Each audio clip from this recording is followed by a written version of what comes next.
Sorry. As a fan. Maybe he wasn't. What else?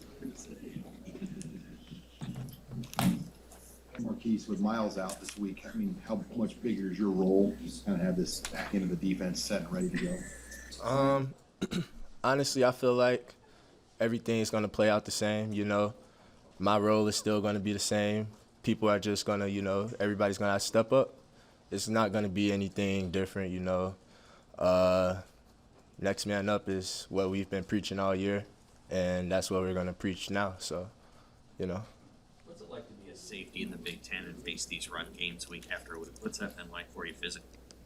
Physically, I say, you know, it is what it is, you know. Playing guys usually got 20, 30 pounds on me, but still having to come down and bring them down.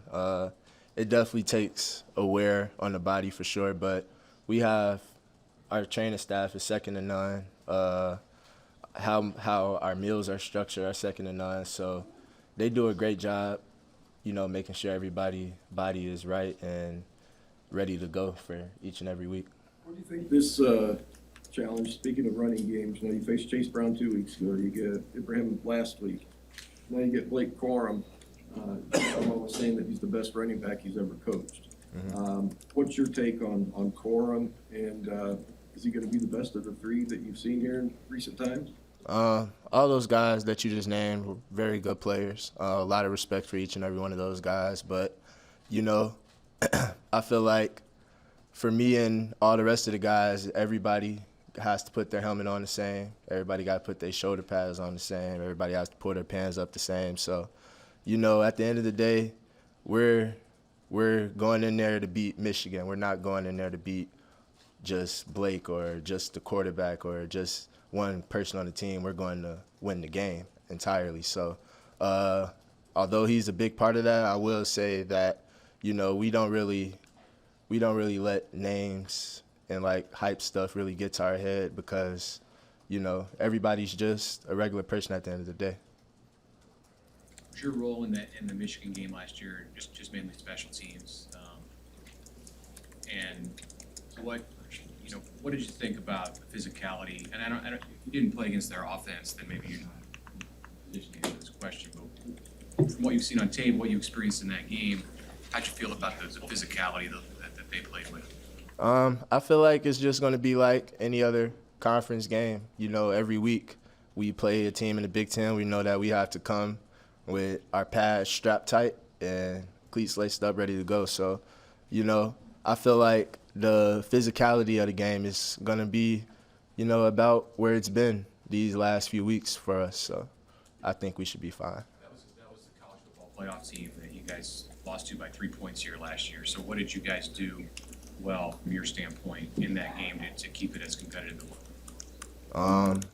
Everybody just played together. For me, to me, I feel like when everybody plays together, everybody sticks together, and everybody's on one accord, then it's up to us to beat us, you know? It's not really going to be anybody else's hands but ours if everybody's hitting on the right, you know, on the same accord all the time. I don't know if you heard Caleb's comments from after the game about Minnesota kind of wanting it more in the second half. If so, if you did hear that, how do you receive those comments from a senior captain? How do you perceive those things? I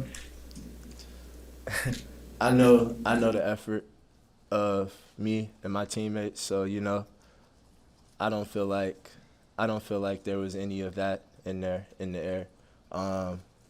My teammates play hard every play, and they give their all every game, every day in practice, every meeting, every little thing we do. So I don't feel like there's anything about want or, you know, pure will to get the job done that's holding any of my guys back, you know. How do you feel like, I mean, it's hard to lose games, right, because that can sap your motivation. How do you feel like you guys have persevered despite some of the things that have happened this year?